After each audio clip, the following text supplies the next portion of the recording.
SASDOவின் பிரதான செய்திகள். முதலில் தலைப்புச் செய்திகள்.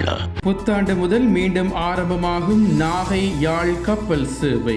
ஓய்வூதிய கொடுப்பனவு தொடர்பில் வெளியான தகவல். மியன்மார் அகதிகளின் தற்போதைய நிலை வெளியான தகவல். கிளப்பில் முன்னாள் அமைச்சரின் வெளியாட்டம்.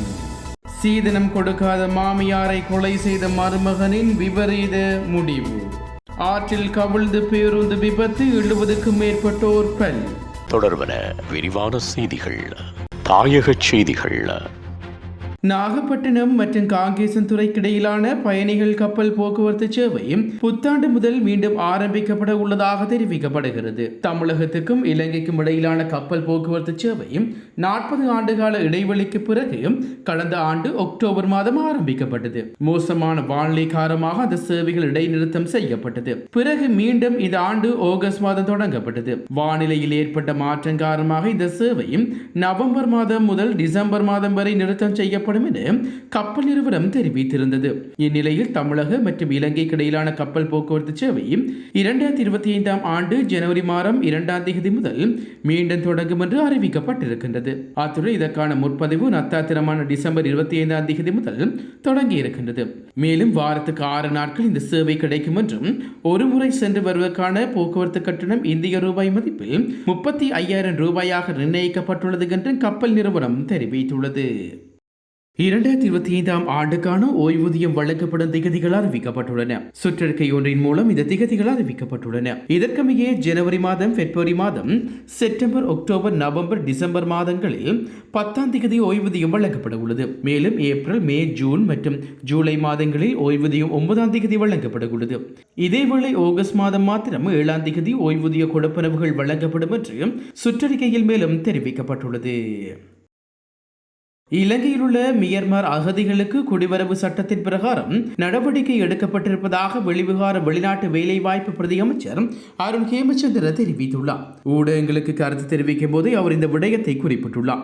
அவர் மேலும் தெரிவிக்கையில், மியன்மாரிலிருந்து வந்த அகதிகளாக வந்தவர்கள் தற்போது முல்லைத்தீவில் உள்ள கோப்லமாயு முகாமில் பாதுகாப்பாக தங்க வைக்கப்பட்டுள்ளார்கள். ஆகவே தேசிய சர்வதேச சட்ட திட்டங்களின் அடிப்படையில் நாங்கள் எடுக்க வேண்டிய தீர்மானங்களை தேவையான நேரங்களில் எடுப்போம். இதுவரையில் அவர்கள் சட்டத்தின் முன் நிறுத்த ராயதந்திர நபர்களின் மூலம் நடவடிக்கை எடுக்கின்றோம். எனவே பொருத்தமான நேரத்தில் இது தொடர்பாக அறிவிப்போம் என்று அறிவித்துள்ளனர்.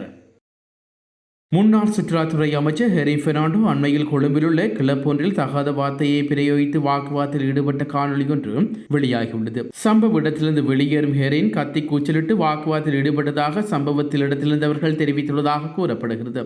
ஹெரின் பெர்னாண்டோவின் இந்த செயற்பாட்டில் கிளப்பில் பெரும் பரபரப்பு ஏற்பட்டதாக அவர்கள் மேலும் தெரிவித்துள்ளனர். எனினும் சம்பவ தொடர்பில் போலீஸ் நிலையத்தில் முறைப்பாடு எதுவும் செய்யப்படவில்லை என்றும் கருவாத்தோட்ட போலீசார் மேலும் தெரிவித்துள்ளனர்.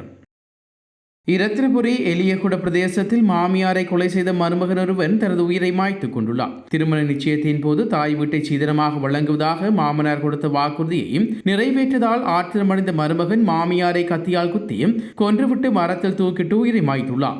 வாக்குறுதி அளித்த மாமனார் இறந்ததை அடுத்து அவர்களுடன் வாழ்ந்த மாமியார் வீட்டை மருமகனுக்கு எழுதி வைக்காத கோபத்தில் இந்த கொலை செய்துள்ளதாக எகிலியகுட போலீசார் மேலும் தெரிவித்துள்ளனர். எகிலியகுட புலகாப்பிட்டி பிரதேசத்தைச் சேர்ந்த ஓய்வு பெற்ற பாடசாலை ஆசிரியர் ஹேஷனி சந்திம ஜெயலத் மருமகனின் தாக்குதலில் படுகாயமடைந்த நிலையில் வைத்தியசாலையில் அனுமதிக்கப்பட்ட பின்னர் உயிரிழந்துள்ளார். இந்த கொலை இடம்பெற்று 24 மணத்தியாலங்கள் நிறைவடைந்ததற்கு முன்னர் இங்கிரிய பிரதேசத்தில் சந்தேக நபர் உயிர் மாய்த்துள்ளார். சந்திமல் கெதுங்க என்று 49 வயதுடைய ஒரு பிள்ளையின் தந்தையை இவ்வாறு உயிர் மாய்த்துள்ளார். சந்தேக நபர் கடந்த 27ஆம் தேதி காலை 6:30 மணியளவில் தனது மாமியாரை கத்தியால் குத்தி கொன்றுவிட்டு தனது ஸ்கூட்டரில் தப்பிச் சென்றுள்ளதாக போலீசார் குறிப்பிட்டுள்ளனர். இந்நிலையில் தப்பையோடிய சந்தேக நபரின் சடலம் மரத்தில் தூக்கில் தொங்கிய நிலையில் கண்டெடுக்கப்பட்டுள்ளது. உலகச் செய்திகள்.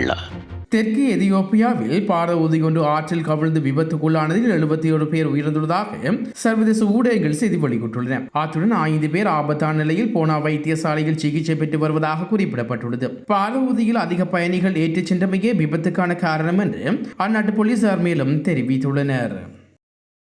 மீண்டும் தலைப்புச் செய்திகள். புத்தாண்டு முதல் மீண்டும் ஆரம்பமாகும் நாகை யாழ் கப்பல் சேவை. ஓய்வூதிய கொடுப்பனவு தொடர்பில் வெளியான தகவல். மியன்மார் அகதிகளின் தற்போதைய நிலை வெளியான தகவல். கிளப்பில் முன்னாள் அமைச்சரின் வெளியாட்டம். சீதனம் கொடுக்காத மாமியாரை கொலை செய்த மருமகனின் விபரீத முடிவு. ஆற்றில் கவிழ்ந்து பேருந்து விபத்து 70க்கும் மேற்பட்டோர் பலி.